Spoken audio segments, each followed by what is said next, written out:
Welcome everybody back. Of course, this is not a daily show, but we get the job done here at the Vlad Cast. We work on our own time.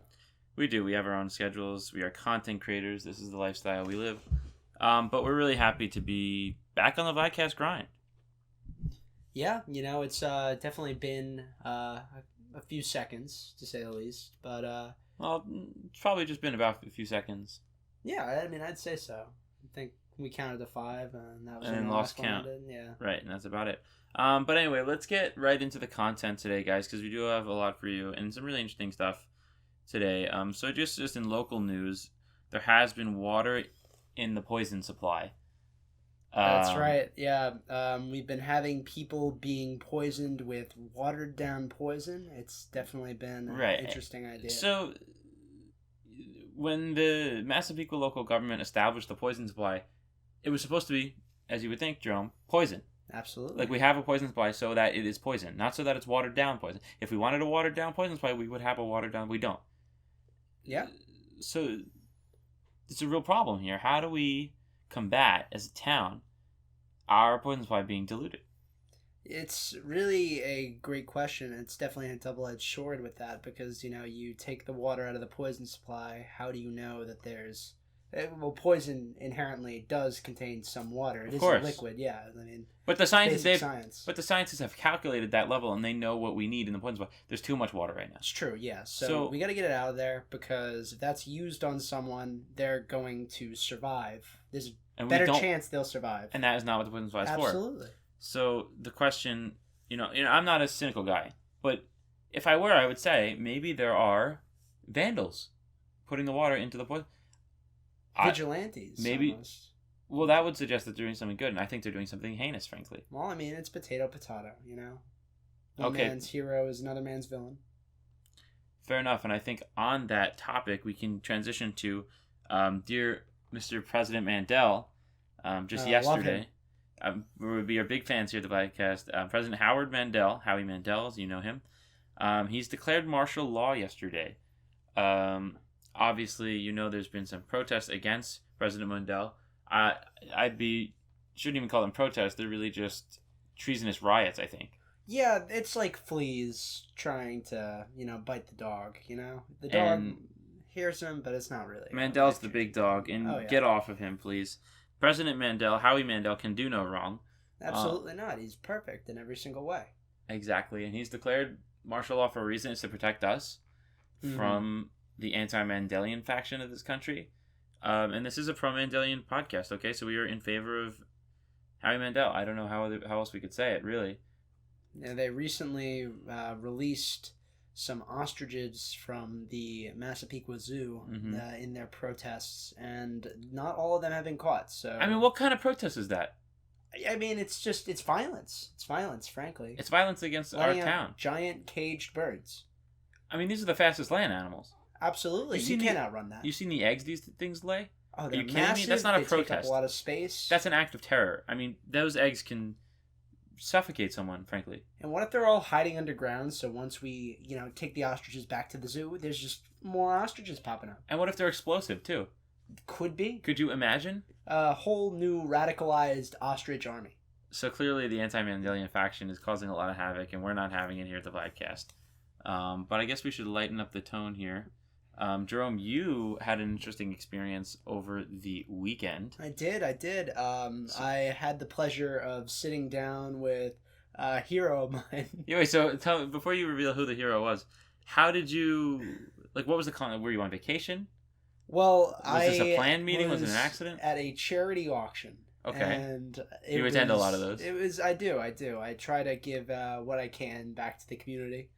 And I actually was able to buy a dinner with this person, and it was going to the McGregor's Foundation. Who's that? What is that? Helping kids with cancer? Helping clean water? It's actually to fix the water in the poison supply. So a very good cause that hits close to home. Rather topical. Yeah. So this hero of mine really signed on and offered a dinner that I was lucky enough to attend. So you just had dinner with him. Who was it? It was legend CeeLo Green. Gnarls Barkley? Yeah, that's right. That's crazy. Did he sing for you at the dinner table? He did. He gave me a whole performance of Amy and all sorts of songs. I did not get to hear Forget You or the more explicit version, but I gotta say, yeah, I was pretty impressed with some of CeeLo's new stuff. Like what? I mean, I was just trying to be flattering. I Oh, really you don't wasn't. know. No, You don't know his music. It really wasn't very fantastic. But Right. personal hero of mine, he was on The Voice. He's coached a lot of young millennials to having a very successful music career. Okay. CeeLo, thank you if you're out there. I know you're a big fan of the show. He does listen. He does. It's like background noise for him while he's recording. So Yeah, he has it in the headphones. Do you think it's really like the backtrack? No, it's just us. no. But, that reminds me, CeeLo Green, in other news, we do have another Green thing to talk about. Oh, yes. And it's more sensitive. More celebrity news. Yeah. So, obviously, when you live in Hollywood, you live a certain lifestyle. And as part of that lifestyle, you take some risks. It's a risk-taking lifestyle. The 27 Club is a thing for a reason. Oh, absolutely. Thankfully, this news isn't that grim, but we all know him, Kermit the Frog. He was just recently diagnosed with emphysema after years of smoking. Yeah, and it's a pretty advanced stage of emphysema. I mean, he was having 2 to 3 packs a day. Yeah, quite. And Miss Piggy, she would be seen carrying packs for him during the day, and he would just say "Pig, give me some cigs." So that's what would happen with that. But unfortunately, yeah. So he's got emphysema. It's a really sad situation. But for all the fans of his Kermit's songs, they've replaced his voice. And it's actually pretty interesting who they replaced him. A Massapequa local. You love him, you know him. Dave the karaoke guy. Yeah, so you see him probably around Massapequa's pub all the time. Always wearing wife beaters that have karaoke puns on them, of course. Exactly. At karaoke night, he's the guy who really rocks the house. So he will be doing Rainbow Connection, for example, right? Your favorite Kermit song. And he'll be singing it in the Kermit voice, too. Absolutely. So he's taking over the character. Of course, Kermit, we would love the original, but emphysema calls. It does. And, those lungs, they're just not the same as they used to be. Maybe it's years of, just Pig giving the cigs, cue balls of all sorts of various drugs. I heard he was seen licking toads quite a bit. Oh, so that God. could probably... that can't be good for the lungs. No way. That's a risky... It's a slippery slope. Risky behavior, I think. Slippery toad. I guess we should get into some true crime. We've been told by our producer that people are crazy about true crime now. And Howie Mandel, of course. Everyone loves President Mandel. Oh, I love President Mandel. I love President Mandel more.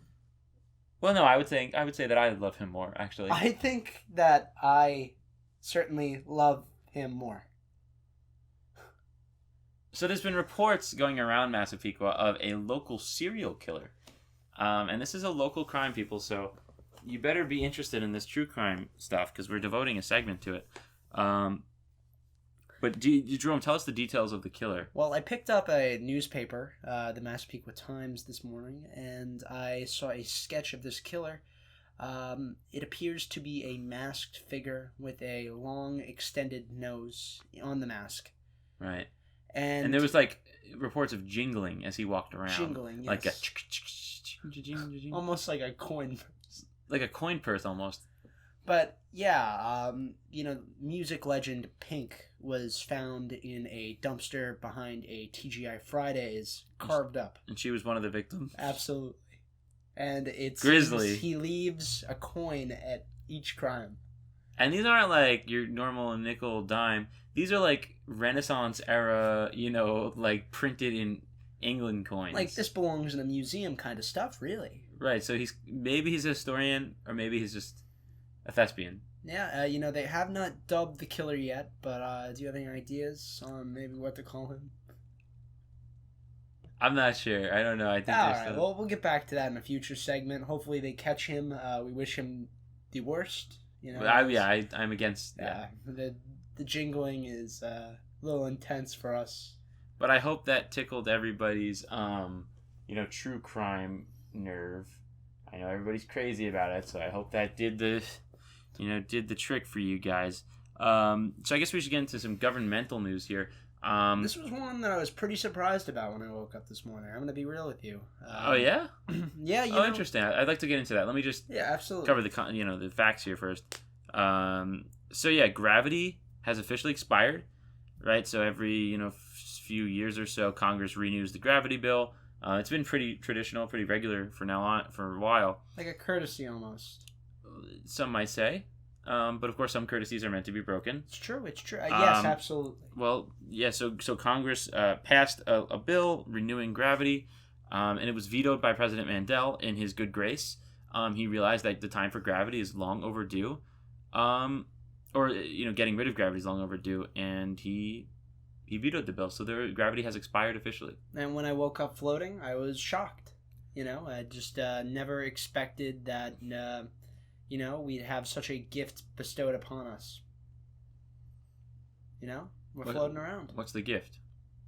Just being able to fly, not being weighed down anymore. Thank you, President Mandela.